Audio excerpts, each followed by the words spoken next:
She couldn't breathe. Not because of the corset they'd laced too tight for the grand pairing dinner. Not because of the incense smoke curling through Crestfall Hall's vaulted ceiling, thick and cloying.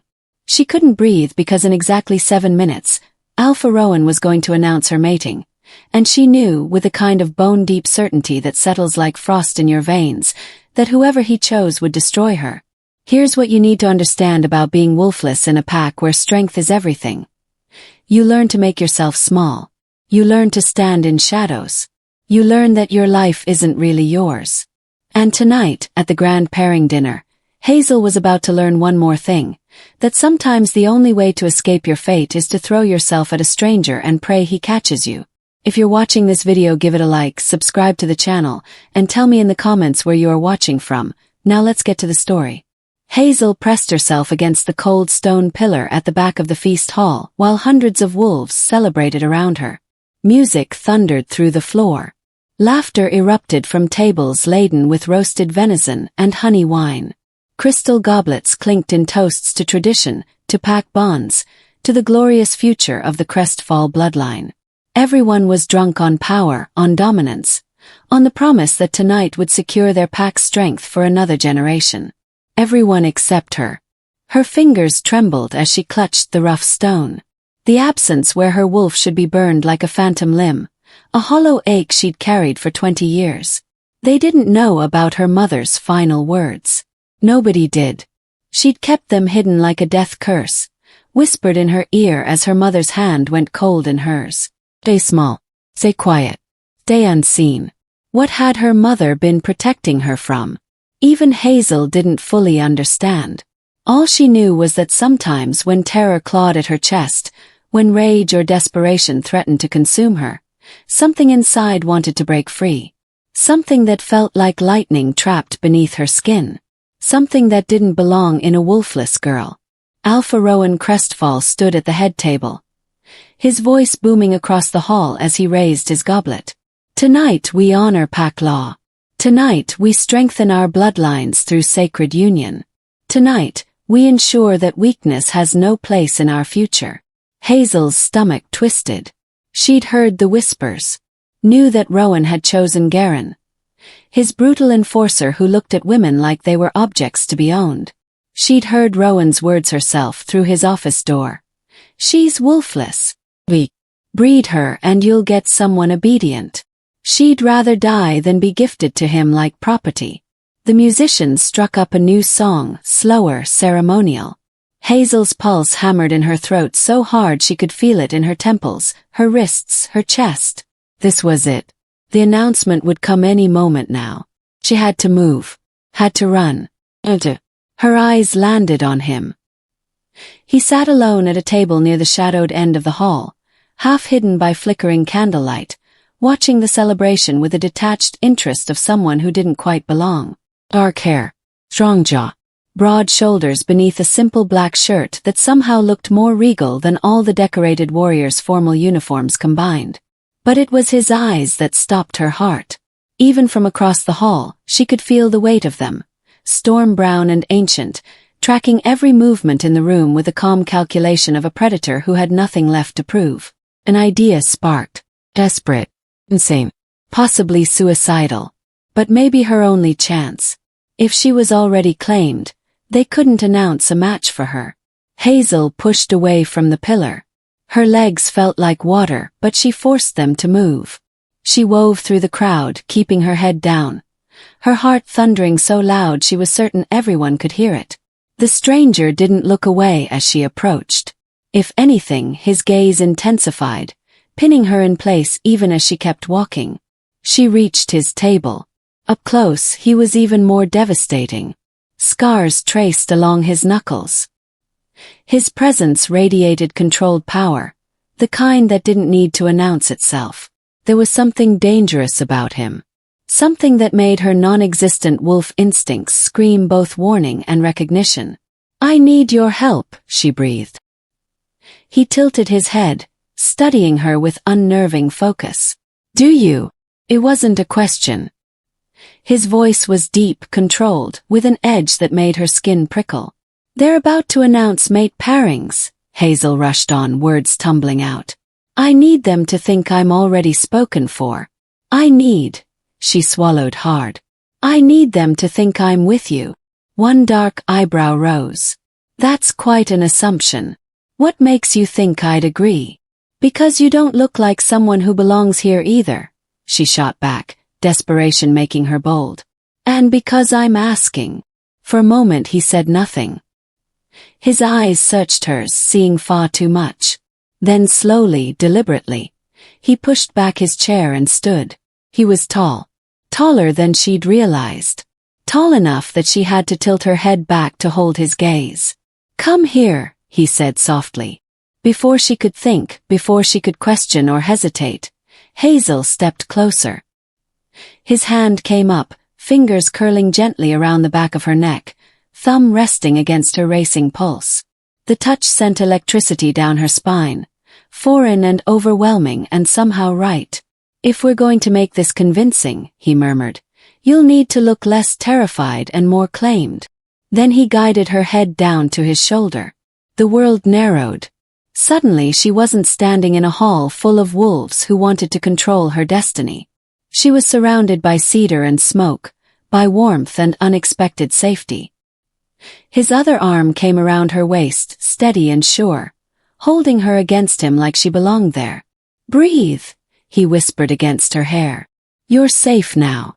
Hazel's eyes fluttered closed. She couldn't help it. 3 nights without sleep, weeks of anxiety, years of fear, and suddenly she was being held by a stranger who smelled like wilderness and winter storms. Her body betrayed her. Exhaustion crashed over her in waves. The panic that had been choking her for days finally released its grip. And before she could stop herself, her weight sagged against him. Easy, he murmured, his arm tightening around her. I've got you. She barely heard Alpha Rowan calling for attention, barely registered the shocked whispers spreading through the hall like wildfire. All she knew was that for the first time in her life, she felt safe enough to stop fighting. And then, impossibly, she fainted. She collapsed completely into his arms, into the arms of a man whose name she didn't even know. The hall erupted. Gasps rippled across tables. Wolves surged to their feet. Alpha Rowan's voice cut through the chaos like a blade. Who are you? Put the girl down. She isn't yours. But the stranger rose smoothly. Hazel cradled against his chest like she was something precious, something worth protecting. His voice carried through the hall with quiet, absolute authority. She is under my protection. Silence fell like a hammer. Rowan's lip curled. Says who? The stranger met his gaze without flinching, without fear, without apology. Says the Alpha King. The hall went deathly still. Wolves who'd been standing dropped into instinctive bows. Goblets clattered to tables. Even Rowan's face went pale. Because the stranger Hazel had fainted on, the man now carrying her unconscious body toward the exit like she was the only thing in the room that mattered, wasn't just some visiting wolf. He was Alvarez Vale, the Alpha King of the Northern Sovereigns, the ruler of all packs, the wolf even Alphas feared. And he had just claimed the Wolfless Omega as his. If you want to know what happens when Hazel wakes up in the Alpha King's arms, when she discovers that the stranger she gambled everything on is the most powerful wolf alive, then keep reading. Because this story is about to shatter everything she thought she knew about being powerless. And everything he thought he knew about destiny. Hazel woke to the hum of an engine and the smell of leather. Her eyes flew open. Darkness pressed against the windows, trees blurring past in the moonlight. She was moving. Yes. The world tilted as her mind struggled to catch up with her body. She was in a car. A very expensive car by the feel of the seats beneath her. And she was lying across someone's lap. Panic slammed into her chest. Hazel jerked upright, her shoulder colliding with the door. Stop the car. Stop, let me out. Easy. The voice was calm, maddeningly controlled. You're safe. She whipped around to face him. The stranger from the hall. No, not a stranger anymore. Alpha King. Alvarez Vale sat beside her in the back seat, one arm resting along the top of the seat, watching her with those storm-gray eyes that seemed to see straight through her skin. Safe. Hazel's voice cracked. You kidnapped me. I carried you out of a hall where your own alpha was about to trade you like livestock, Alvarez corrected, his tone even. There's a difference. I didn't ask you to. She lunged for the door handle. His hand shot out, catching her wrist. Not hard, not painful, but immovable. Hazel. He said her name like he'd been saying it for years. Look behind us. She twisted in her seat, heart hammering. Through the rear window, she could see them. 3 sets of headlights, cutting through the darkness. Close. Too close. Rowan's men, Alvarez said quietly. They've been following us since we left Crestfall territory. The breath left her lungs. No, this can't. Why would he? Because I humiliated him in front of his entire pack. Alvarez released her wrist, but his gaze never wavered. Because I invoked King's law to remove you from his authority. And because men like Rowan Crestfall don't let go of things they consider theirs. I'm not his, Hazel whispered. I know. Something flickered in Alvarez's eyes.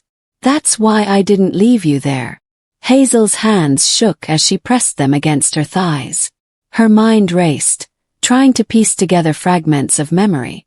The announcement. Fainting into this man's arms. And then nothing. What happened? She asked hoarsely. After I fainted. Alvarez leaned back, his expression unreadable. You collapsed. Caught you. And when Rowan demanded I put you down, I told him no. Just like that. Just like that. A hint of something dark crossed his face. He wasn't pleased. Called his enforcers forward. Thought he could intimidate me into compliance. Hazel's stomach dropped. And I reminded him that King's law supersedes pack law. That any wolf under royal protection cannot be claimed, traded, or harmed by territorial alphas. His jaw tightened. He argued. Said you were pack property. That I had no right. What did you do? Alvarez's eyes met hers, and for the first time, she saw the predator beneath the control. I asked him if he'd like to challenge an alpha king in front of 300 witnesses. He declined. The car swerved slightly. Hazel grabbed the seat to steady herself. So you just walked out. I carried you out, he corrected. While every wolf in that hall watched. Rowan wanted to stop me. His beta actually stepped forward. Alvarez's lips curved into something that wasn't quite a smile. But when I shifted my eyes, just enough to let my wolf show, they all remembered what happens when you challenge a king. Hazel stared at him. This man had just appended her entire life, declared war on her alpha, and carried her unconscious body out of her pack's territory like it was the most natural thing in the world. Why? The word came out barely above a whisper. Why would you do that for me? You don't even know me. Alvarez tilted his head, studying her with that unnerving intensity. When you fainted, I caught you. And the moment you were in my arms, I felt something I haven't felt in a decade. What? Recognition. He said it simply like it explained everything. Your scent, it's wrong, Hazel. Wrong for someone wolfless. She flinched. I know I'm broken. That's not what I mean. He leaned forward slightly, and she could smell cedar and smoke and something deeper, something ancient. Wolfless wolves smell empty, hollow, like pack bonds with nothing to anchor to. But you, his eyes darkened. You smell like wild magic and old forests, like something that shouldn't exist anymore. Hazel's breath caught. That's not possible. And yet, Alvarez gestured to her, to the space between them that seemed to hum with something neither of them understood. Here we are. The driver's voice cut through the tension. Your Majesty, they're gaining. Alvarez didn't look away from Hazel. How many? 3 vehicles.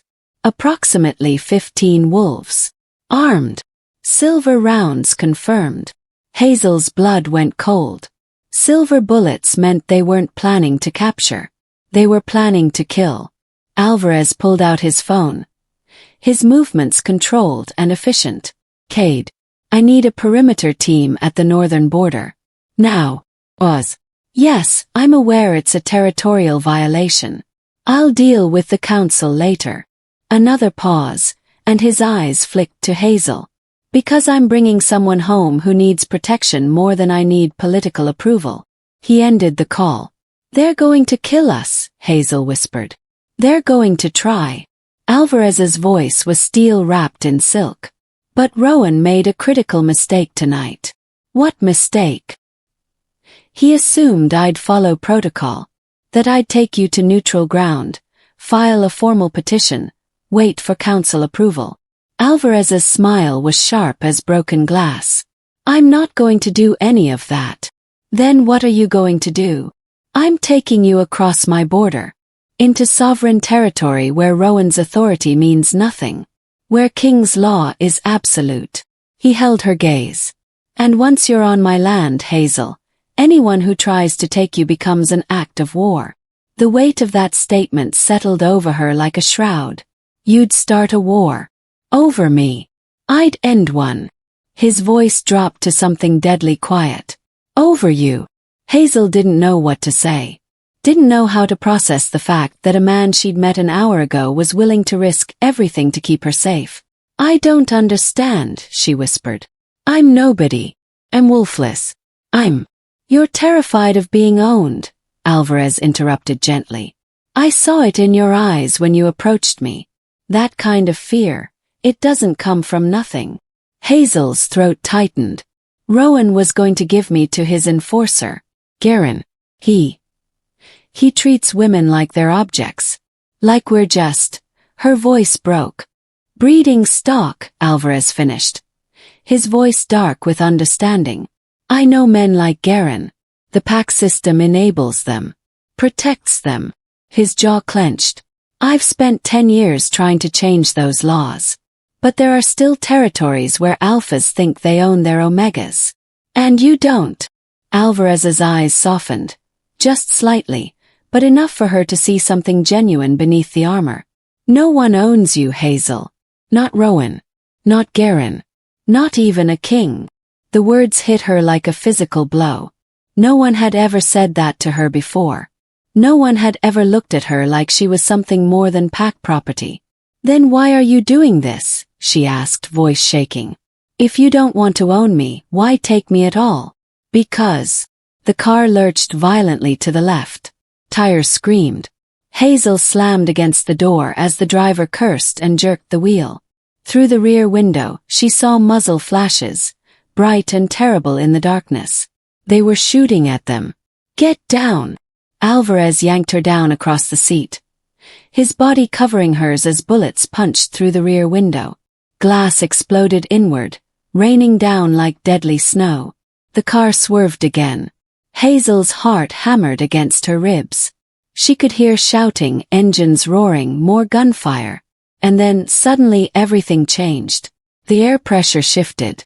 A sensation like walking through a waterfall washed over her skin. The sounds of pursuit faded, replaced by an eerie, profound silence. Alvarez lifted his head. We're across. Hazel blinked up at him, disoriented. Across what? The border. He sat up slowly, checking her for injuries with quick, efficient movements. We just entered northern sovereign territory. My territory. She pushed herself upright, looking out the shattered window.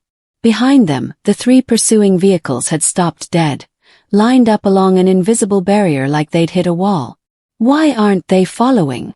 Hazel breathed. Because crossing a sovereign border without permission is an act of war, Alvarez explained. And Rowan's ambitious, but he's not suicidal. Hazel stared at the stopped vehicles, at the wolves climbing out, at Rowan himself. She could see him now, standing at the front, his face twisted with rage. She'd escape. She was free. And then the burning started. It began in her chest, a spark of heat that rapidly spread through her veins like liquid fire. Hazel gasped, her hand flying to her sternum. What's happening? Alvarez's eyes widened. Driver, stop the car. Now. The vehicle rolled to a halt. Alvarez was out in seconds, moving around to her door and pulling it open. Hazel stumbled out onto the forest road, her legs barely holding her. The burning intensified. Her knees buckled. Alvarez caught her, lowering her carefully to the ground. Breathe. Just breathe. I can't, it hurts. Hazel clutched at her chest, at the fire spreading beneath her skin. It felt like something inside her was waking up, stretching, trying to break free. The land, Alvarez murmured, his hand steady on her back. It's reacting to you. That's not possible, Hazel gasped. I'm wolfless. I don't have. The land doesn't react to wolves, Hazel. His voice was quiet, almost reverent. It reacts to bloodlines. Old bloodlines. Royal bloodlines. She looked up at him through tears of pain. What are you saying? Alvarez crouched beside her, his storm-gray eyes searching hers. Sovereign territories are bound to ancient magic. Magic that recognizes descendants of the first packs, the royal families that ruled before the territorial system. He brushed a strand of hair from her face. It only awakens for those with the blood right to walk here. But I can't. Hazel shook her head frantically. I don't have a wolf. I'm nobody. Or, Alvarez said softly, dangerously, your wolf was never missing. She was locked, hidden, suppressed by someone who knew exactly what you are. The burning in her chest pulsed like a second heartbeat. No, Hazel whispered. That's impossible. Is it? Alvarez tilted his head. Your mother's dying words. Stay small, stay unseen. What was she protecting you from, Hazel? What did she know? The fire beneath her skin surged, and Hazel cried out. For a moment, just a heartbeat, she felt something massive move inside her. Something powerful and ancient and absolutely terrifying. And then it was gone, leaving her gasping and shaking on the forest floor. Alvarez's hand found hers, anchoring her. Whatever you are, Hazel, you're not wolfless. You're something the world thought was extinct. She looked up at him, terrified. What am I? His expression was serious, almost sad. I don't know yet.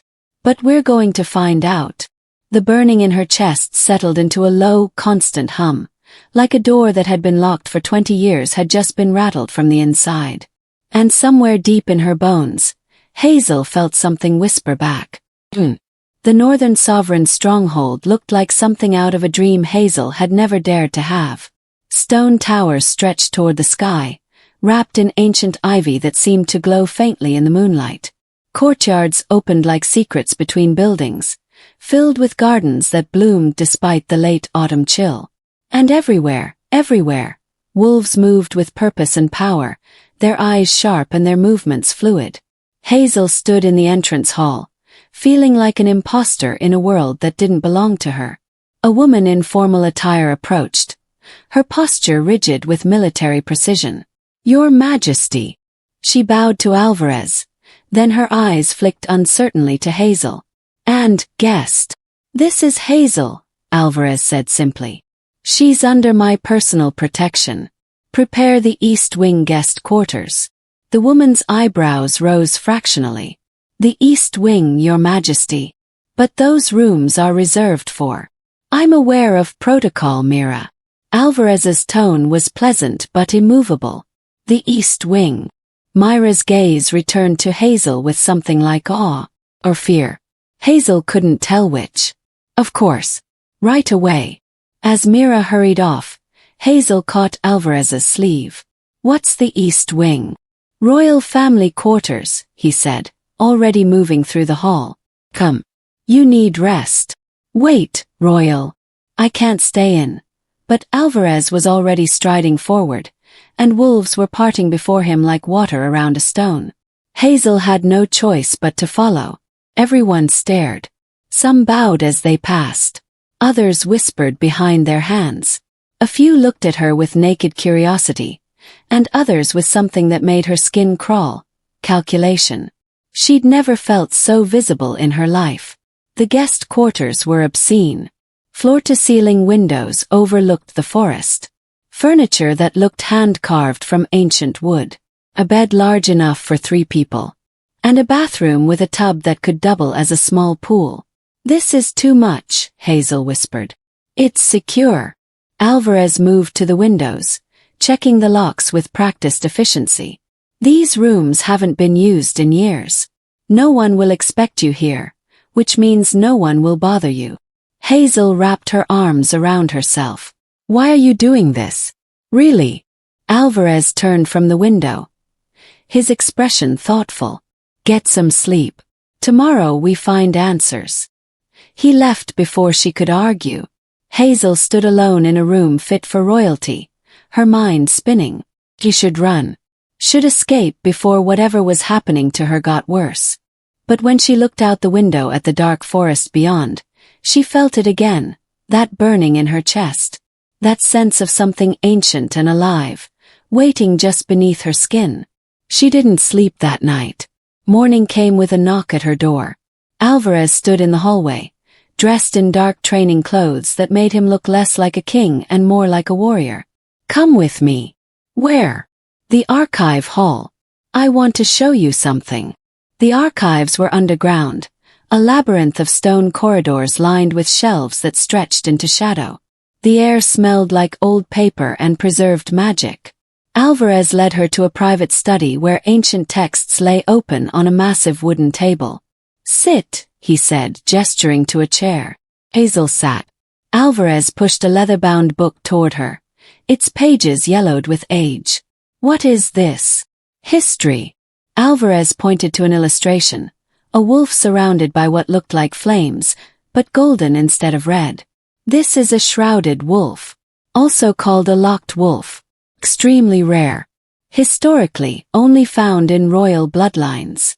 Hazel's breath caught. What happened to them? Their wolves were suppressed, bound by magic or trauma, to hide them from enemies. Alvarez turned the page, revealing text in a language Hazel didn't recognize. It was a survival mechanism. During the Purge Wars, royal families locked their children's wolves to keep them from being detected and killed. "But I was never, my family isn't," Hazel shook her head. "We're nobody. Just pack wolves. Lower rank." "Are you sure?" Alvarez's eyes were intense. "Because everything about you contradicts that." He pulled out another book, this one bound in silver. "Your scent. Your reaction to sovereign land. The way the territory recognized you." He leaned against the table. "Hazel, Wolfless doesn't explain any of that." "Then what does?" "A locked wolf." He said it gently, like the words might shatter her. One powerful enough that someone went to great lengths to hide her. Hazel stared at the illustrations, at the golden wolves that looked like legends. "How do you unlock one?" "Training. Control. Learning to listen to what's already inside you." Alvarez straightened. "Which is what we're going to do. Now." He took her to a private courtyard, empty except for them and ringed by tall stone walls. Candles sat in a circle around the space, unlit. "Stand in the center," Alvarez instructed. Hazel obeyed, her heart racing. "What are we doing?" "Teaching you to ground." He moved to stand in front of her. "Close your eyes. Breathe. Feel the earth beneath your feet." She closed her eyes. Breathe. Felt nothing but her own panic. "Again," Alvarez said. "Slower this time. Imagine roots growing from your feet into the ground. Imagine connecting to the land itself." Hazel tried. She really did. But all she felt was the burning in her chest, stronger now, more insistent. "I can't." "Yes, you can." His voice was steady, certain. "Stop fighting it. Stop trying to be small. Just let go. Let go." Her mother's voice echoed in her memory. "Stay small. Stay unseen." But Alvarez was asking her to do the opposite. Hazel took a shaking breath. "And let go." The burning in her chest exploded outward. Every candle in the courtyard ignited simultaneously, flames leaping to life without anyone touching them. Hazel's eyes flew open. I didn't, how did I? You did. Alvarez's voice was tight with something between excitement and concern.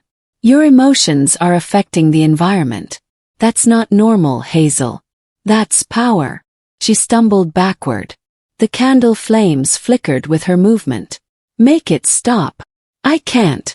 Only you can. He stepped closer, his presence grounding. Breathe. Pull it back in. Imagine the flames settling. Hazel focused, trembling. Slowly, so slowly, the flames diminished until they were normal candle flames again. She collapsed to her knees, exhausted. Alvarez crouched beside her. That was incredible. That was terrifying, she corrected, voice shaking. What's happening to me? Before he could answer, the world tilted. Hazel's vision blurred. The courtyard vanished. Suddenly she was standing in a forest clearing she'd never seen before. Ancient trees surrounding her, their branches heavy with silver moss. And in the center of the clearing stood a wolf. She was massive, beautiful, made of golden light that pulsed like a heartbeat. Her eyes were the same color as Hazel's, amber with flecks of green. The wolf looked at her and spoke. Unlock me. The voice echoed in Hazel's skull, familiar and foreign all at once, like hearing your own voice recorded and played back. Who are you? Hazel whispered. You know who I am. The golden wolf stepped closer. I've been waiting for you to remember. Remember what? What they made you forget. The wolf's form flickered, and for a moment Hazel saw something else. A memory that wasn't hers. A woman with her mother's face, whispering words in ancient language. Magic wrapping around a small child. A wolf locked away behind walls of silver fire. Find the truth, the golden wolf said. Before they find you. Who? Who's going to? The vision shattered. Hazel gasped, her eyes flying open. She was back in the courtyard, Alvarez gripping her shoulders, his face tight with concern. Hazel. Hazel, look at me. She focused on him, on his storm-gray eyes. I saw her, she whispered. My wolf. She was golden. She told me to unlock her. Alvarez's expression shifted, something like recognition dawning. Golden. Yes. Why? What does that mean? Before he could answer, heavy footsteps echoed from the corridor. A man in formal military dress strode into the courtyard, his face grim. Your Majesty, the council has sent word. They're demanding you release the girl immediately. Alvarez stood slowly. On what grounds? Alpha Rowan has filed a formal complaint. He's claiming she's territory property and that you've violated pack sovereignty. The man's eyes flicked to Hazel. They're threatening sanctions if you don't comply. Let them threaten, Alvarez said coldly. There's more. The man hesitated. Rowan is demanding her return. He says she's unstable, a danger to herself and others. He's requesting a formal evaluation. Hazel's stomach dropped. He wants to declare me defective. He wants leverage, Alvarez corrected. And he won't get it. He turned to his officer. Send word to the council. The girl stays under my protection. Rowan can file all the complaints he wants. I answer to no one. The officer bowed and left. Hazel stood on shaking legs. They're going to force you to give me back. No. Alvarez's voice was absolute. They're not. You don't know that. If the council. Hazel. He caught her arms, his grip gentle but firm. Listen to me. What you just did, the candles, the vision, the golden wolf, that's not random. That's not defective. His eyes blazed. That's exactly what I suspected. What are you talking about? Alvarez released her, moving to pace the courtyard. There was a bloodline. Centuries ago. Before the territorial system, before the council, before pack law as we know it. He turned to face her. They were called the first royals. The original wolves. And their alpha line was marked by golden wolves. Hazel's breath caught. Golden. Like living light. Like the wolf you just described. He stepped closer. That bloodline was hunted to extinction during the Purge Wars. Every member killed. Every record destroyed. Or so everyone thought. You think I'm... She couldn't finish the sentence. I think your mother locked your wolf and hid you in a low-rank pack where no one would look. Alvarez's voice was gentle but relentless. I think you're the last descendant of the lost royal bloodline. The heir everyone believes is dead. That's insane, Hazel whispered.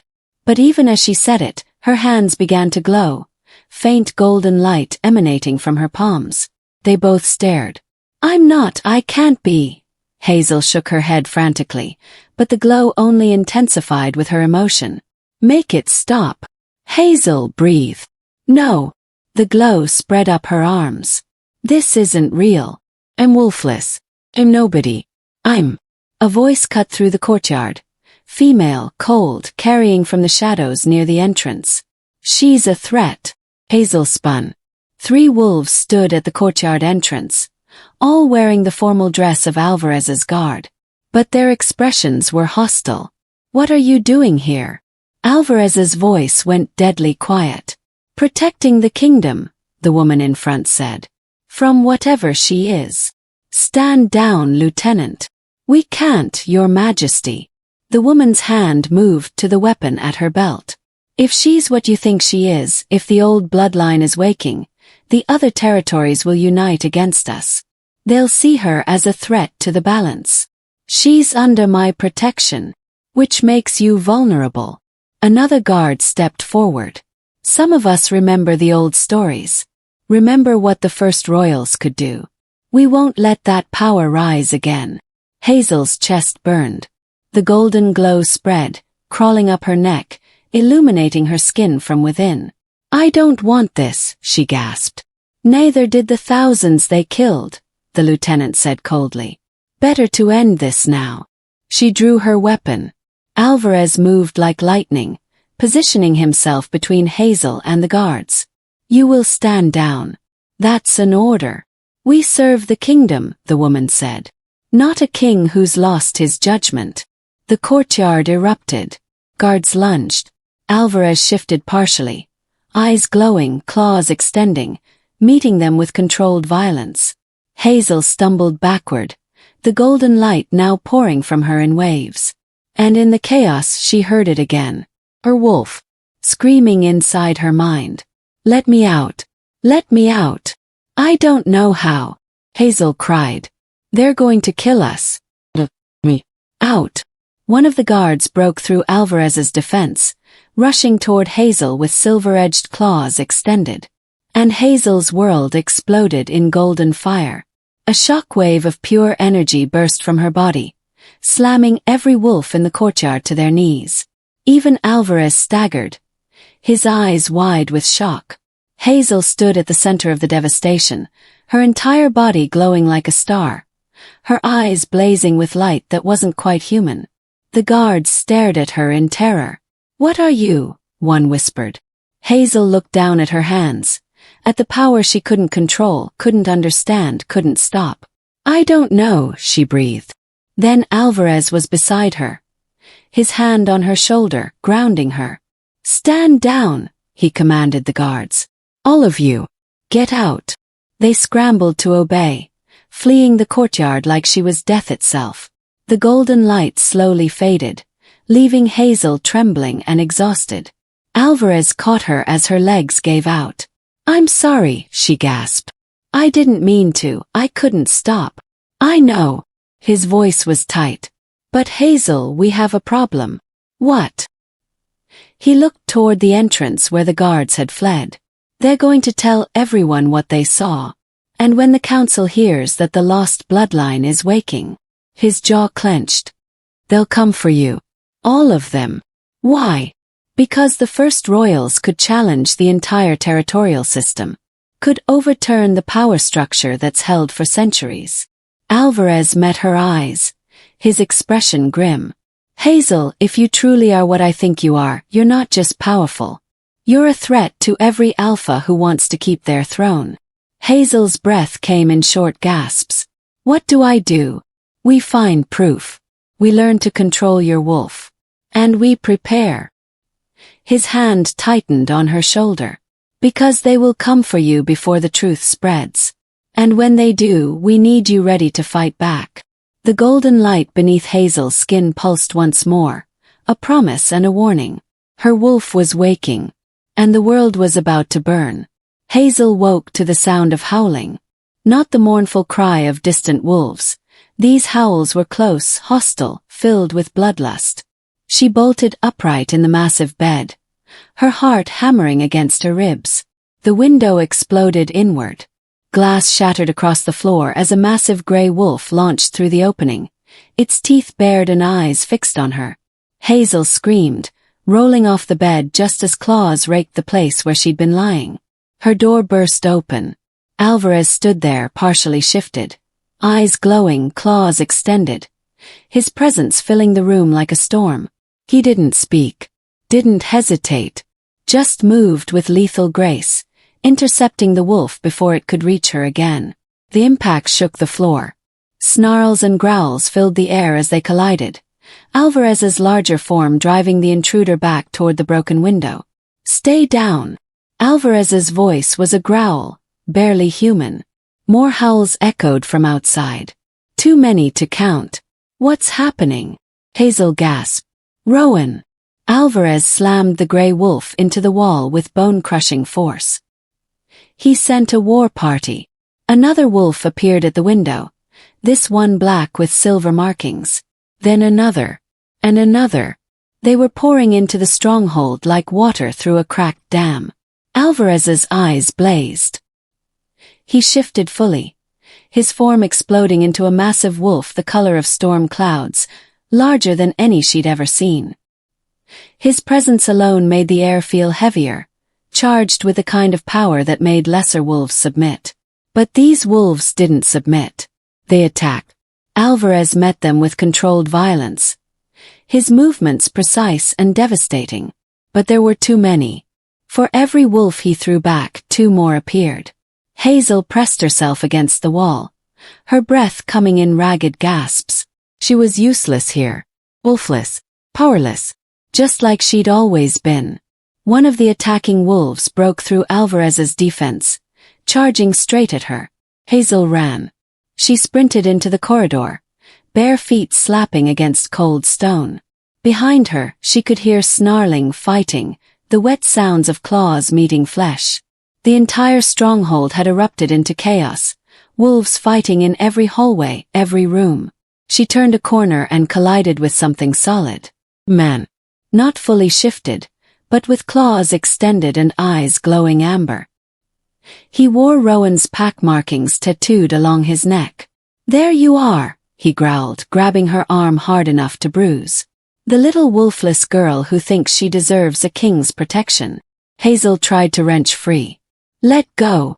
Rowan wants you back. Says you belong to Crestfall territory." His claws dug into her skin, drawing blood. "Says you're pack property. And I always return property to its rightful owner." "I'm not property," Hazel snarled, shocking herself with the venom in her voice. The warrior laughed. "You're whatever we say you are, wolfless." He raised his other hand, claws gleaming. "And if I can't bring you back alive, dead works just as well." The claws descended toward her throat, and something inside Hazel shattered. The burning in her chest, the one she'd been feeling since crossing the border, exploded like a star-going supernova. Power erupted from her body in a shockwave of pure golden energy. The warrior flew backward, slamming into the stone wall with enough force to crack it. He crumpled to the floor, unconscious. Hazel stared at her hands. They were glowing. Actually glowing like she'd dipped them in liquid gold. The light spread up her arms, illuminating the corridor in warm, impossible radiance. Finally! The voice in her head was her own but different, older, stronger, furious with centuries of imprisonment. "Who are you?" Hazel whispered. "You know who I am. You've always known." More warriors rounded the corner, drawn by the light. They stopped dead when they saw her, their expressions shifting from aggression to confusion to primal fear. "What is she?" one breathed. "I don't know, but—" Hazel didn't let him finish. The power inside her surged again, responding to her fear and rage.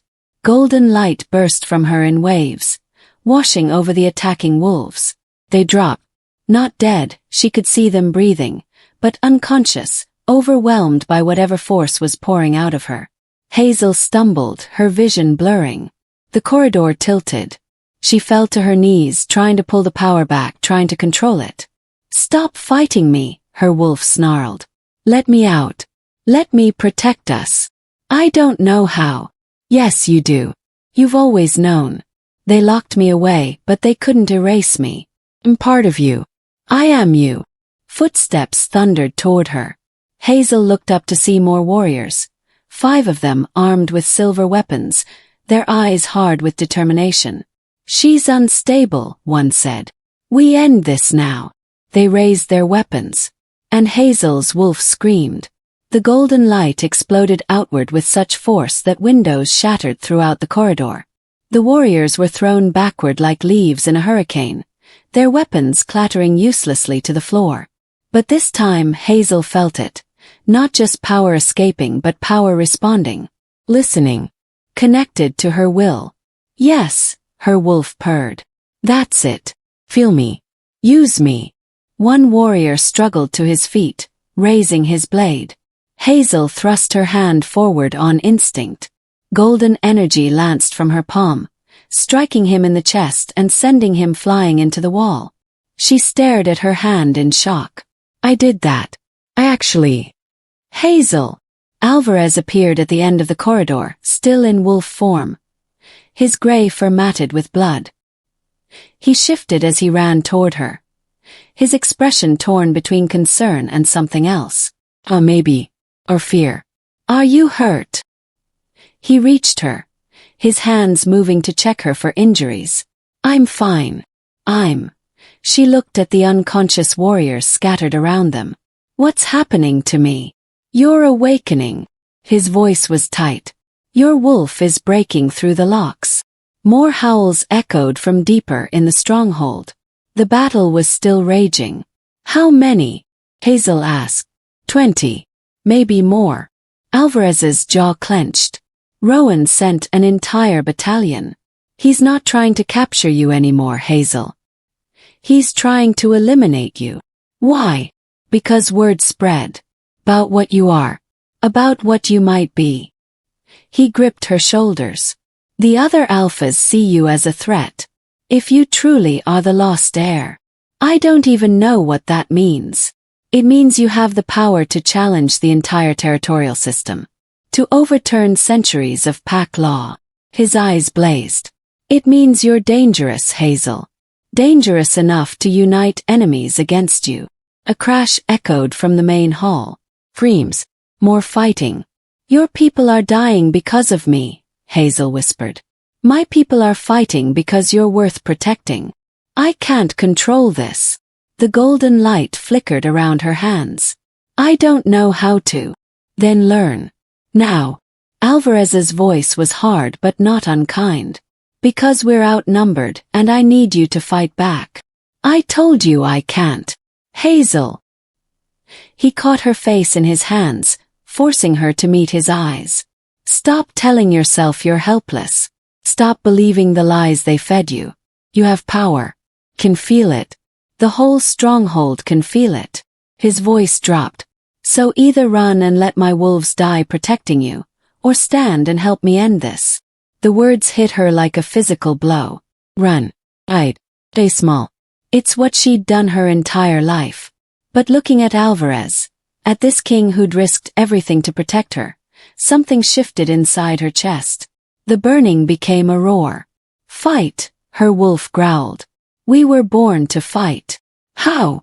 Hazel whispered to both of them. "Stop locking me away. Stop being afraid. Just let go. Let go." Hazel closed her eyes, took a breath, and for the first time in her life, stopped trying to be small. The golden light erupted from her body like a sun rising at midnight. Power flooded through her veins, ancient, furious, and absolutely hers. She could feel her wolf now, not as a separate entity but as part of her, woven into her very bones. The locks that had held her were crumbling, burning away under the force of her will. Hazel! Alvarez's voice was awed. She opened her eyes. The world looked different. Sharper, brighter, alive with energy she'd never noticed before. She could feel every wolf in the stronghold, friend and foe alike, their life forces pulsing like distant stars. "Which direction?" she asked, her voice steady. "Main hall. South wing." Alvarez shifted beside her, his wolf form massive and ready. "Can you walk?" "I can do more than walk." Hazel moved forward, and the golden light moved with her. Not wild anymore, but controlled, focused. She could feel it responding to her intentions, waiting for direction. They burst into the main hall to find chaos. Alvarez's wolves were holding their ground, but barely. Blood stained the ancient stone floors. Bodies, some moving, some not, lay scattered like broken dolls. And in the center of it all stood a massive brown wolf with Rowan's cold eyes. He shifted when he saw her, his human form covered in blood, and there she is, the wolfless girl who thinks she's special. "Rowan!" Alvarez's voice was a deadly rumble. "You've violated sovereign territory. That's an act of war. War was declared the moment you stole pack property." Rowan's eyes fixed on Hazel.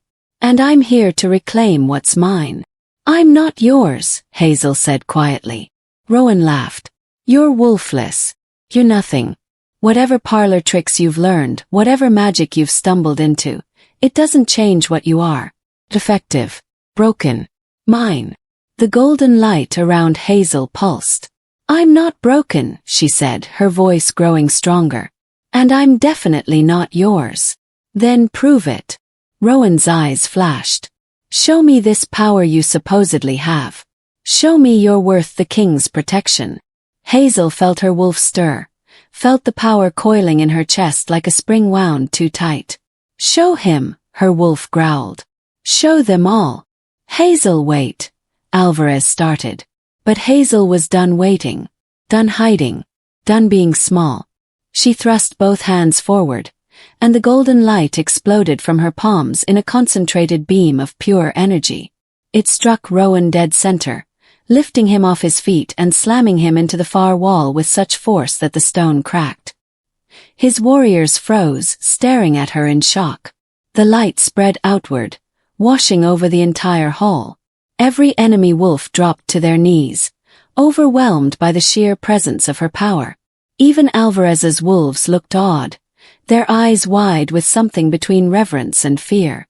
Hazel stood at the center of the devastation, her body glowing like a star, her eyes blazing with golden fire. "I am not wolfless," she said, her voice echoing with power that made the air vibrate. "I am not broken. And I am done being afraid." The golden light pulsed one final time, then receded, not gone but controlled, waiting. Rowan struggled to his feet, blood trickling from his mouth. For the first time since she'd known him, he looked uncertain, afraid. "What are you?" he breathed. Before Hazel could answer, Alvarez stepped beside her. "She is the lost heir. The royal bloodline thought extinct. The one the prophecy spoke of. The locked wolf who would rise when the balance broke." Rowan's face went pale. "That's impossible. The first royals are dead. They've been dead for centuries." "Apparently not." Alvarez's voice was cold. "And you just declared war on the last of their line." The remaining enemy wolves looked at each other, their earlier aggression replaced with naked terror. One by one, they began backing toward the exits. "Retreat," Rowan snarled to his warriors. "Now!" They fled, scrambling over each other in their haste to escape. Rowan was the last to leave, his eyes never leaving Hazel's face. "This isn't over," he said quietly. "The council will hear about this. All the territories will. And they'll come for you, girl. All of them." "Let them come," Hazel said, shocking herself with the certainty in her voice. Rowan's expression twisted. Then he shifted and ran, following his defeated warriors into the night. Silence fell over the hall. Alvarez's wolves stared at Hazel with a mixture of awe and uncertainty. She could feel their questions, their fear, their wonder. Then Alvarez knelt. It took her a moment to process what she was seeing. The Alpha King, ruler of the Northern Sovereign Territory, was kneeling before her. "Your Majesty," Alvarez said quietly. "Rise." "What?" "No, I'm not." Hazel's hands were shaking now, the adrenaline fading and leaving exhaustion in its wake.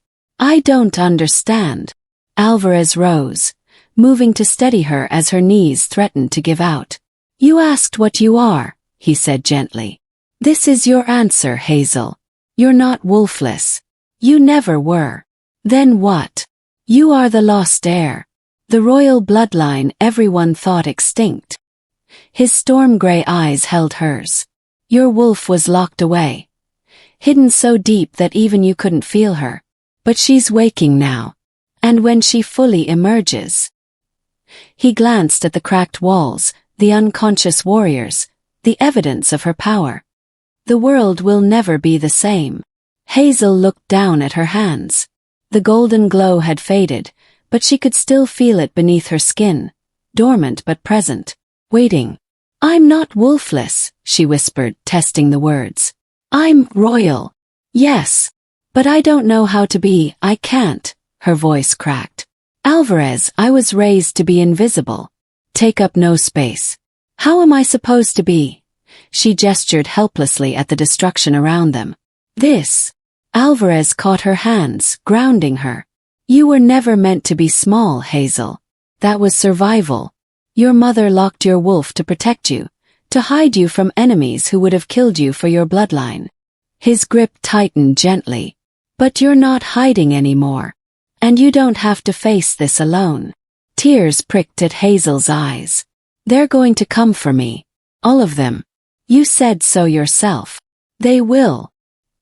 He didn't lie to her, didn't soften the truth. "The territories will see you as a threat. The council will demand your submission or your death. Rowan will spread word of what happened here, and alphas who've held power for decades will unite against you. Then maybe I should run. Maybe I should." "No." His voice was absolute. "Running won't save you. They'll hunt you to the ends of the earth." He stepped closer, his presence solid and certain. "But if you stay, if you learn to control your power, if you embrace what you are instead of fearing it," his eyes blazed, "then you become something they can't ignore, can't dismiss, can't destroy." Hazel's breath caught. "You're asking me to fight. I'm asking you to choose." Alvarez's voice softened. "Stay small and let them hunt you. Or rise and make them remember why the first royals were feared."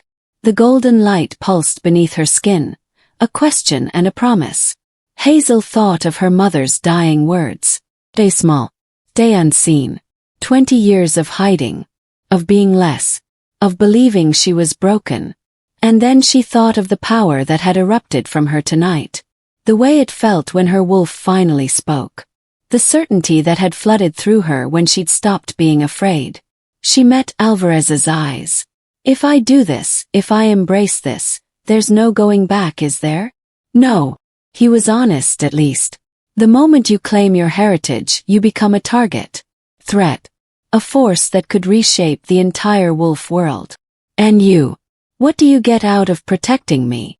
Something flickered in his expression, complicated and raw. The chance to see the old system burn.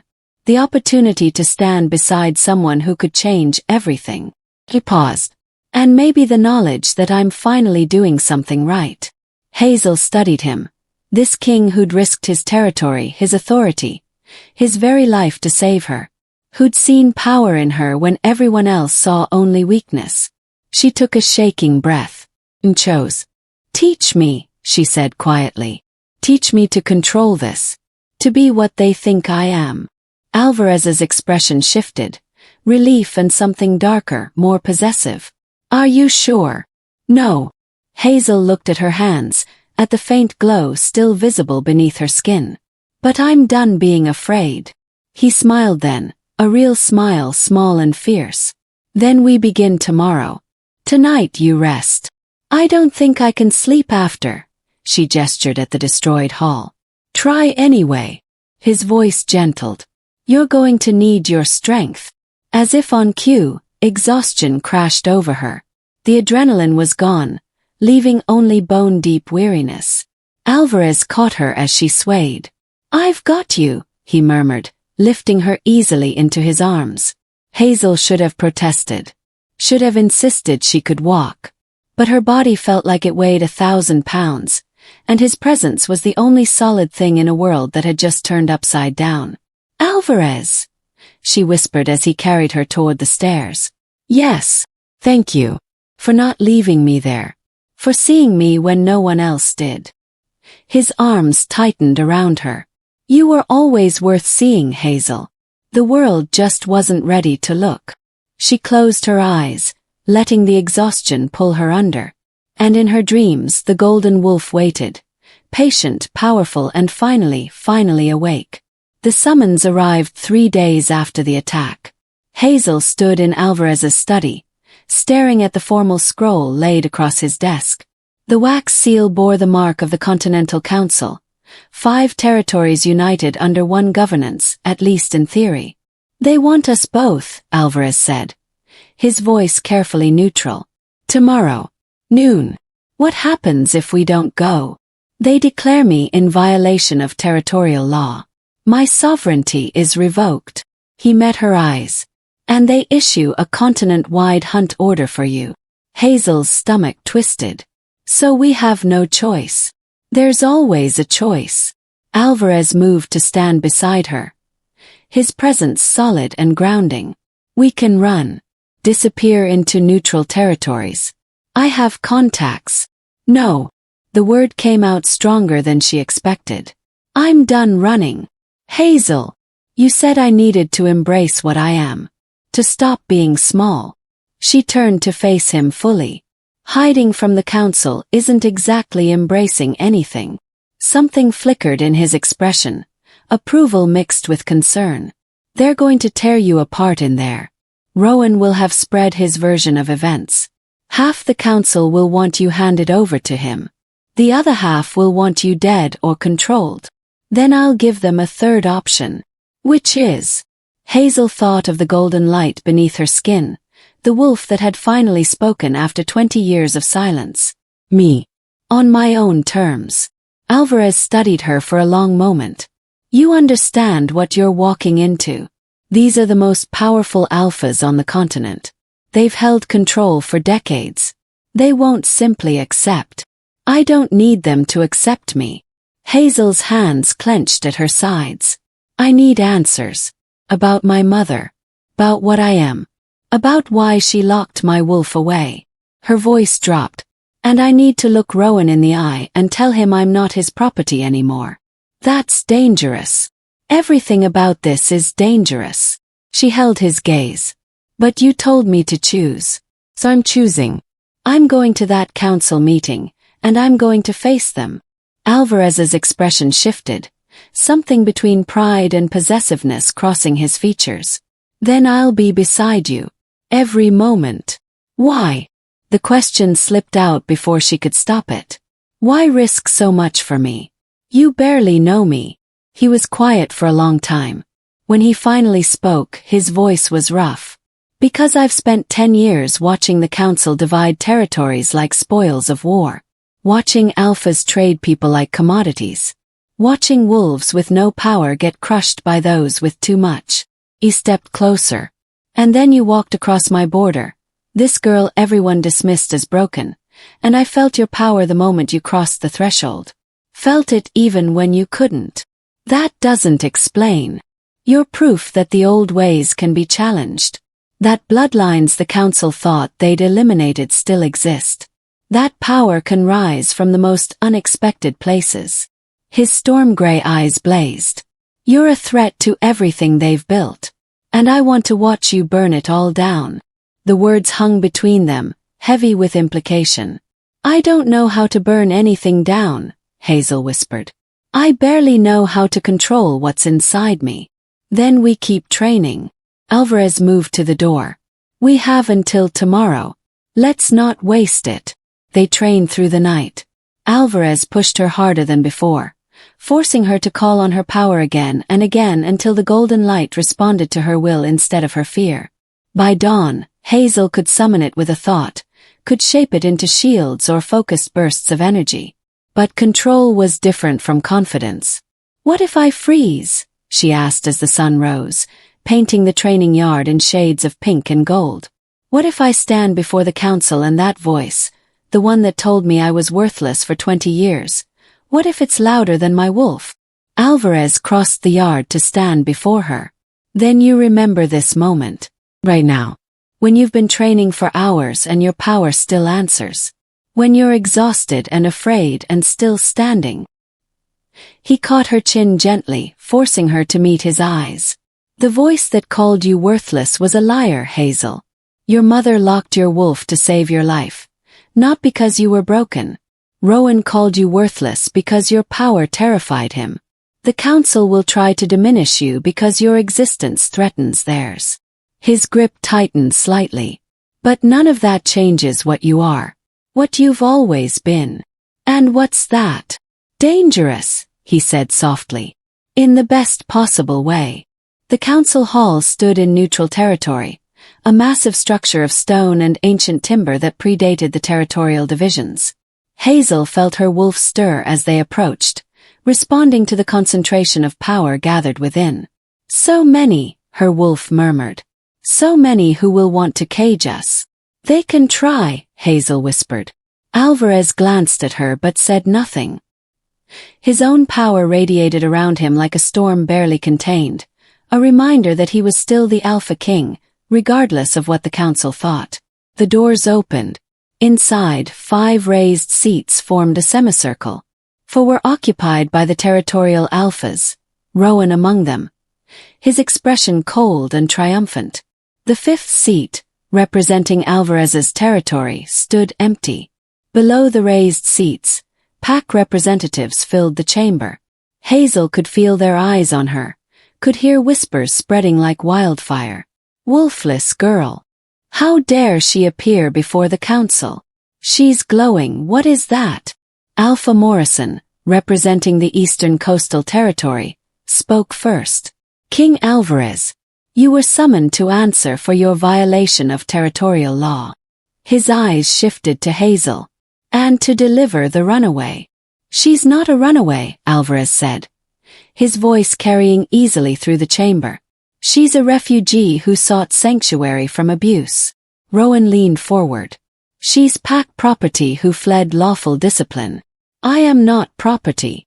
The words escaped before Hazel could stop them. Silence fell. Rowan's eyes narrowed. Silence, girl. You have no voice here. Actually, Alvarez said smoothly, according to council law, any wolf accused has the right to speak in their own defense. She's not accused, she's claimed, Rowan snapped. There's a difference. Then unclaim her, Hazel said, her voice growing stronger. Release me from Crestfall pack bonds. Rowan's laugh was ugly. You think it's that simple. You think you can just walk away from years of pack investment. From the resources spent housing you, feeding you, tolerating your defect. My defect. Hazel felt her power stir, felt the golden light beginning to pulse beneath her skin. You mean the wolf you couldn't feel? The one you assumed didn't exist? Whispers erupted throughout the chamber. Alpha Chen from the Western Mountains leaned forward. Are you claiming to have a wolf now, girl? I'm claiming I've always had one. Hazel stepped forward, away from Alvarez's protective presence. She was locked, hidden. But she's waking now. Impossible, Rowan said flatly. I've known her since she was a child. There's no wolf in her. This is some trick, some manipulation King Alvarez has taught her to justify his theft. I stole nothing, Alvarez said, his voice deadly quiet. You harbor pack property. You refuse to return her. You violated territorial law and diplomatic protocol. Rowan stood. The council must demand her immediate return to Crestfall territory. The council must do no such thing, said Alpha Vera from the southern grasslands, speaking for the first time.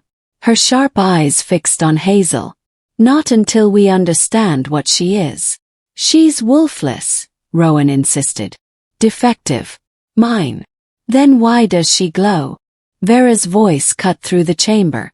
Why does power radiate from her even now? Why did your warriors flee from her like she was death itself? Rowan's jaw clenched. My warriors retreated because they were outnumbered. They retreated because she unleashed power that dropped 20 wolves in seconds, Alvarez interrupted. Power that cracked stone and shattered windows. Power that... Enough. Alpha Morrison raised his hand. If what you claim is true, then this girl represents a significant unknown variable. Council law dictates that unknown variables must be contained and studied until... I am not a variable. Hazel's voice rang out, louder than before. I am not property. I am not a specimen to be contained and studied. You are what the council determines you to be, Morrison said coldly. That is the law. Then your law is broken. Gasps echoed through the chamber. Even Alvarez looked surprised. Hazel stepped into the center of the floor. Her heart hammering but her voice steady. You sit up there and debate my fate like I'm livestock. Like I'm something to be traded or caged or eliminated based on your convenience. The golden light began to pulse visibly now, spreading from her hands up her arms. But I'm not asking for your permission anymore. I'm not begging for scraps of freedom or hoping you'll see me as worthy. Girl, you overstep, Morrison began. My name is Hazel. The light flared brighter. And I have overstepped nothing. You've built a system where the strong devour the weak.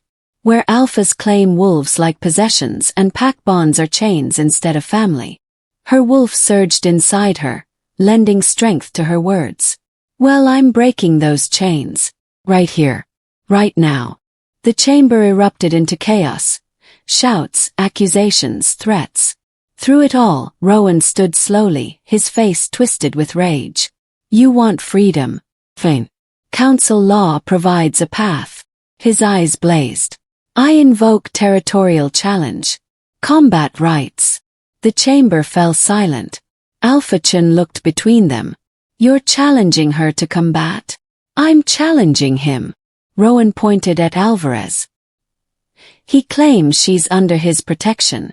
Let him prove it. Let him fight for the right to keep her.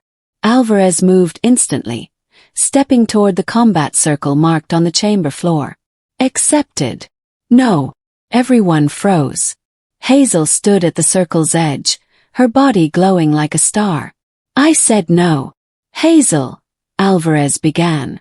I decide who fights for me. She turned to face Rowan fully. You want to invoke combat rights. Fine. But I'm the one being challenged. Which means I'm the one who answers. Rowan's expression shifted to cruel amusement. You. A wolfless girl who can barely. I'm not wolfless. Hazel stepped into the circle. And I'm done letting others decide my worth. This is unprecedented, Morrison said. Council law requires. Council law allows the challenged party to answer or name a champion. Vera interrupted, her eyes bright with interest. She's answering. That's her right. Rowan smiled slowly. I accept. But I'll not dishonor myself by fighting someone so beneath me. He gestured to a massive warrior standing among his representatives, easily 6.5 feet tall, covered in battle scars. Marcus will serve as my champion. The warrior stepped into the circle, his expression cold and professional. Hazel's wolf stirred. We can take him. Are you sure? No.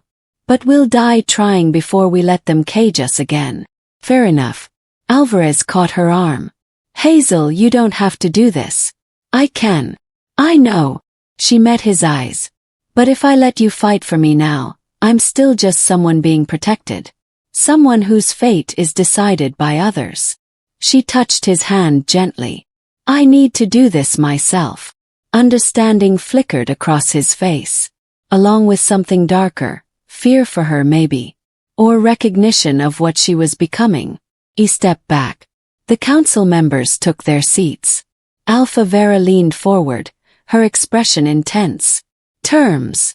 Submission or death, Marcus said flatly. Submission only, Hazel countered. I'm not here to kill. Just to prove I can't be owned. Marcus's expression didn't change. As you wish. The circle activated, ancient magic humming to life, creating a barrier that would contain the combat until one participant yielded or fell. Marcus moved first, shifting mid-step into a massive brown wolf that dwarfed most in the chamber. He was fast, faster than Hazel expected, closing the distance in seconds. She dodged on instinct, the golden light flaring around her like armor. His jaws snapped closed where her throat had been. Don't just defend, her wolf snarled. Show them what we are. Hazel thrust her hand forward, and golden energy burst from her palm. It caught Marcus in the shoulder, spinning him sideways. He recovered quickly, circling her with professional calm. You have power, he acknowledged. His wolf's voice a deep rumble. But power without training is just noise. He attacked again, a faint left, then striking right. Hazel blocked with a shield of golden light, but the impact drove her backward. She was strong, but he was stronger. More experienced. She needed to be smarter. Marcus lunged again. This time, instead of blocking, Hazel dropped low and rolled, coming up behind him. Her hand touched his flank, and golden light poured into him. Not attacking but overwhelming. She could feel his wolf, could feel the bond between human and animal that made him whole. And she pressed on that bond with all her power. Marcus howled, not in pain but in shock. His wolf surged inside him, responding to her presence like she was an alpha, like she was more than alpha. He shifted involuntarily back to human form, dropping to one knee. What are you? He gasped. Hazel's power pulsed through the circle, through the chamber, washing over every wolf present. She felt them all respond, felt their wolves recognize something in her that their human minds didn't understand. I am the lost heir, she said quietly, the truth settling into her bones like it had always been there. The first royal bloodline. The locked wolf who would rise when the balance broke. Marcus bowed his head. I submit. The circle deactivated. Silence filled the chamber, absolute and profound. Then Rowan surged to his feet. No, this is impossible. The first royals are extinct. They've been dead for. Apparently not. Vera's voice was thoughtful. The glow. The power that makes wolves submit. The bloodline gifts we thought were legend. Her eyes fixed on Hazel. She's real. She's a threat, Morrison snapped. If she truly carries first royal blood, she could challenge every territorial claim on the continent. Destabilize everything we've built. Everything you've built on the graves of her ancestors, Alvarez said coldly. The first royals ruled before the territorial divisions. Before the council. Before you carved up the continent like spoils of war. That system is dead, Rowan snarled. It died 300 years ago, and good riddance. We won't let some girl with glowing hands bring it back. You won't let. Hazel's voice cut through the argument. You keep talking about what you'll let me do. What you'll allow. What you'll permit. The golden light pulsed stronger. But you have no authority over me. None of you do. The council has authority over all wolves on this continent, Morrison said. No. Hazel stood taller, her power radiating through the chamber. You have authority over those who accept it. Over wolves who agree to be governed by your laws. She met each alpha's eyes in turn. I don't. Then you're declaring yourself outlaw, Rowan said triumphantly. Outside council protection. Which means any alpha can claim you, hunt you, kill you without consequence. Try it. Hazel's wolf surged inside her, and the golden light exploded outward in a wave that made every wolf in the chamber flinch. I just made your champion submit without drawing blood. I dropped 20 of your warriors in seconds. I crossed a sovereign border and woke power that's been sleeping for 3 centuries. She stepped toward Rowan and he actually backed up. So yes, come hunt me. Come try to claim me. Come try to cage what you're too afraid to understand. You can't stand alone against the entire continent, Morrison said, but his voice wavered. She won't have to. Alvarez moved to stand beside her. Northern Sovereign Territory recognizes her sovereignty. Her right to self-governance. That's madness, Morrison said. You'd fracture the council over this girl. I'd fracture the council over any wolf denied basic freedom, Alvarez replied. But yes, especially her. Vera watched them both for a long moment. Then, surprising everyone, she stood. Southern Grasslands also recognizes her sovereignty. She's proven her power. Proven her bloodline claim. By our own laws, first royal blood supersedes territorial authority. Those laws are ancient, Morrison began. But never repealed, Vera interrupted. Which makes them valid. Alpha Chen hesitated, then slowly stood as well. Western Mountains recognizes her sovereignty. Provisionally. 3 of 5 territories. Morrison and Rowan sat in furious silence. Finally Morrison spoke. This session is concluded. The council will reconvene in 1 month to address the complications this situation presents.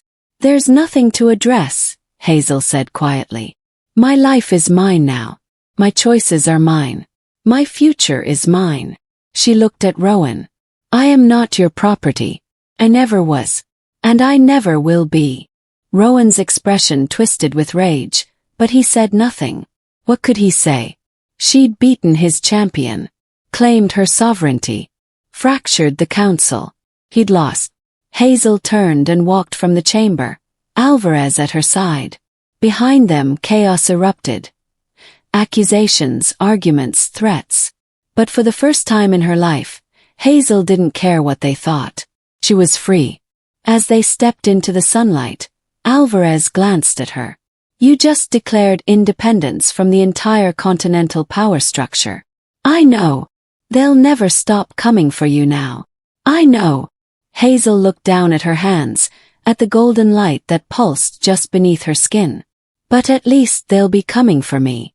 Not some version they created. Not the wolfless girl they dismissed. She met his eyes. Me. As I actually am. Alvarez smiled, fierce and proud. Then let them come.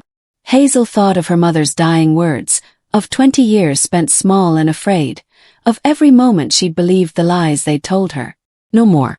My life is mine now, she whispered to the wind, to her wolf, to the power singing in her veins. And for the first time she believed it. The journey back to Northern Sovereign Territory felt different. Hazel sat beside Alvarez in the transport vehicle, watching the landscape shift from neutral grounds to his domain, and felt the change in herself. 3 weeks ago, she'd crossed this border broken and afraid, believing she was fundamentally flawed. Now she knew better. You're quiet, Alvarez observed. I'm thinking. Hazel turned from the window to face him. About what happens next. What do you want to happen next? The question was so simple, yet no one had ever asked her before. Not like this. Not as though her answer actually mattered. I don't know, she admitted. A month ago I just wanted to survive. To find somewhere I could exist without being reminded every day how broken I was. Her hands clenched in her lap. Now I've declared independence from the continental power structure, revealed a bloodline everyone thought was extinct, and apparently I'm supposed to unite the packs or burn everything down or... She broke off, overwhelmed. Alvarez's hand covered hers, warm and steady. You don't have to do any of that. The prophecy is a prophecy. Not a command. His storm-gray eyes held hers. You could walk away tomorrow. Disappear into neutral territories. Live a quiet life somewhere no one knows your name or bloodline. Could I? Hazel heard the doubt in her own voice. After everything that happened at the council. After Rowan and Morrison saw what I can do. With my help, yes.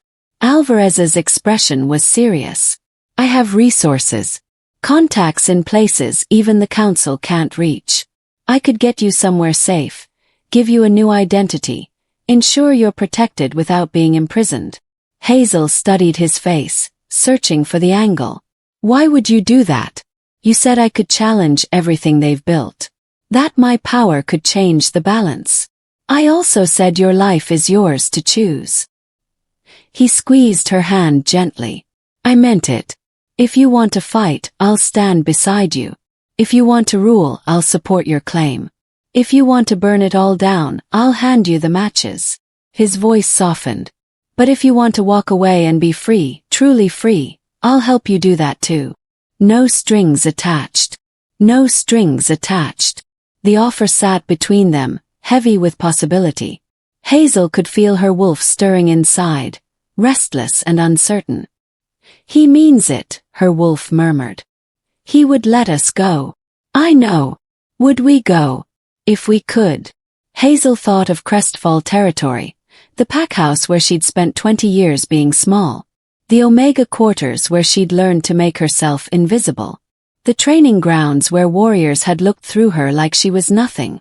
Then she thought of the council chamber, of standing in that circle and refusing to be owned, of making a champion submit not through brutality but through the sheer force of what she was. No, she said quietly. I wouldn't go. Alvarez's expression shifted, something like relief crossing his features, though he hid it quickly. Then what will you do? I don't know yet. Hazel looked down at their joined hands. But I think I need to figure out who I am first. What this power means. What my mother meant when she said I was locked for my own protection. That's a reasonable place to start. The vehicle pulled through the gates of Alvarez's estate. Wolves lined the drive, not hostile or suspicious like before, but watchful, respectful. They'd heard what happened at the council.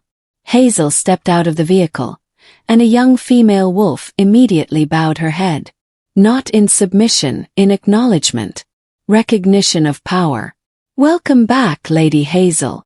Lady. Not girl. Not Omega. Not Wolfless. Something in Hazel's chest loosened. Thank you, she said softly. That night, Hazel couldn't sleep. She stood in the gardens behind Alvarez's estate, staring up at the full moon and trying to quiet the chaos in her mind. So much had changed so fast. Too fast to process. You're blocking your wolf. Hazel turned to find Alvarez standing at the garden entrance, still dressed despite the late hour. I'm not, she stopped. How do you know? I can feel it. The way you're holding your power so tight it can barely breathe. He moved closer. You did it again after the council meeting. After proving yourself. You went right back to making yourself small. That's not. But it was. She could feel it now that he'd pointed it out. The way she was consciously dampening her power, keeping her wolf contained. Old habits. Why? Alvarez asked gently. Why hide when you've already been seen? Because I don't know how to be seen. The admission hurt. 20 years I learned to disappear. Take up no space. To never draw attention. Her voice cracked. I don't know how to be this instead. This. Powerful. Important. Someone who matters. Alvarez was quiet for a long moment. Come with me.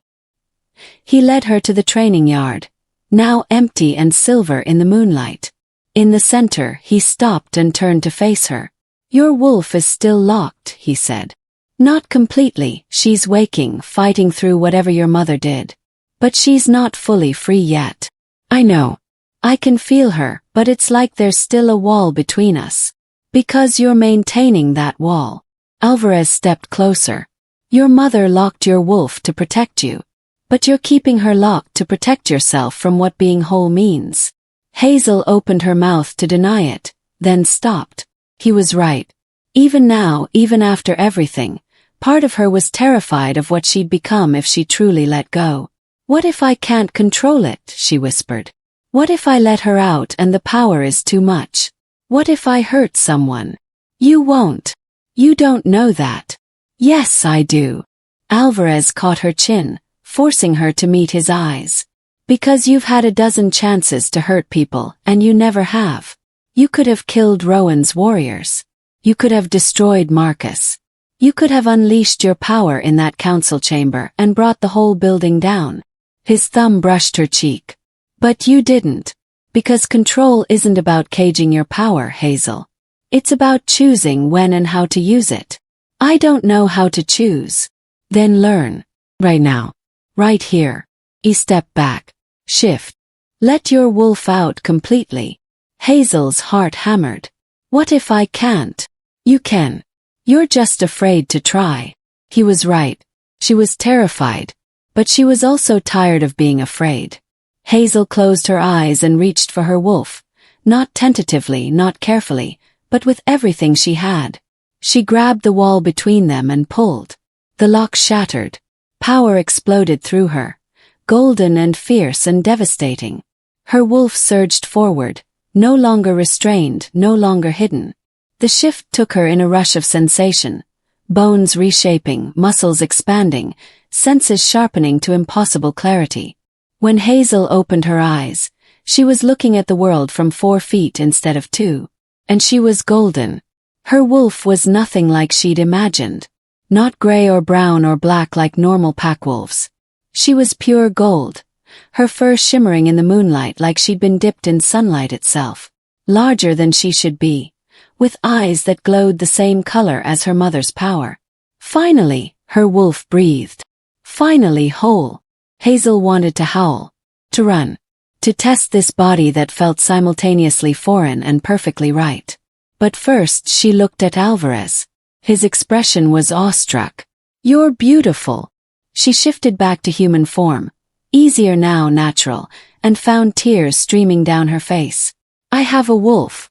I really have a wolf. You always did. Alvarez pulled her into his arms, and Hazel let herself break. Let herself cry for the girl who'd spent 20 years believing she was broken. For her mother who'd locked away half her soul to keep her safe. For every moment she'd felt less than whole. I'm here. Alvarez murmured against her hair. You're safe. Or whole. You're extraordinary. Hazel pulled back just enough to meet his eyes. Why do you care so much?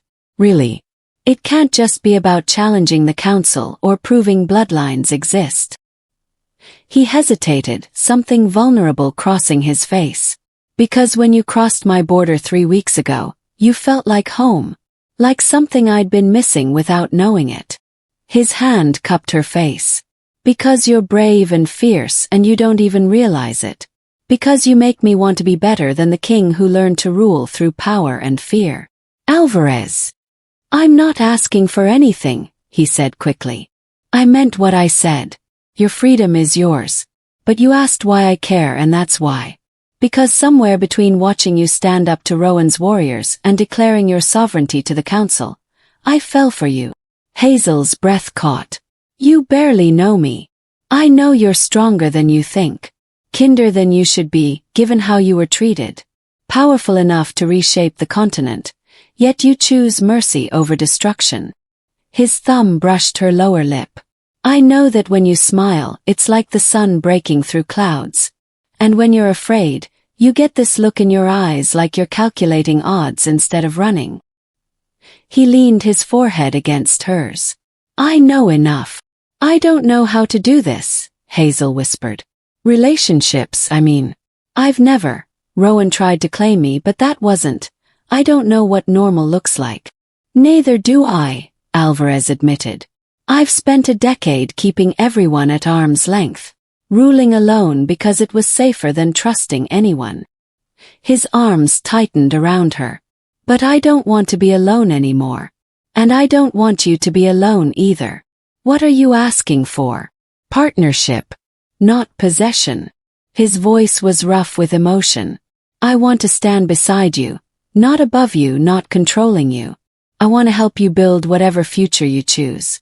I want. He stopped, searching for words. I want you to choose me the way you chose yourself today. Freely. Completely. Hazel looked at him. This alpha king who'd given her sanctuary when she had nothing. Who'd trained her instead of caging her. who'd stood before the council and fractured continental politics rather than surrender her to people who'd treat her like property, who looked at her like she was extraordinary instead of broken. "I choose you," she said softly. "Not because I need you to protect me or fight for me. Not because you're powerful or a king or any of that." She touched his face, feeling the rough stubble beneath her palm. "I choose you because you gave me space to find my power. Because you never tried to own me. Because when I look at you, I see someone who understands what it's like to be alone even when you're surrounded by people." Alvarez kissed her then, gentle and fierce and full of promise. His hands tangled in her hair, and Hazel pressed closer, feeling the bond between them deepen into something that felt like destiny. When they finally broke apart, both breathing hard, Alvarez smiled. "What now, my lady? Now?" Hazel thought of the council, of the prophecy, of the power singing through her veins. "Now I figure out what it means to be first royal in a world that thought my bloodline was extinct. Any ideas?" "Some." She looked toward the estate, where wolves were starting to gather for morning training.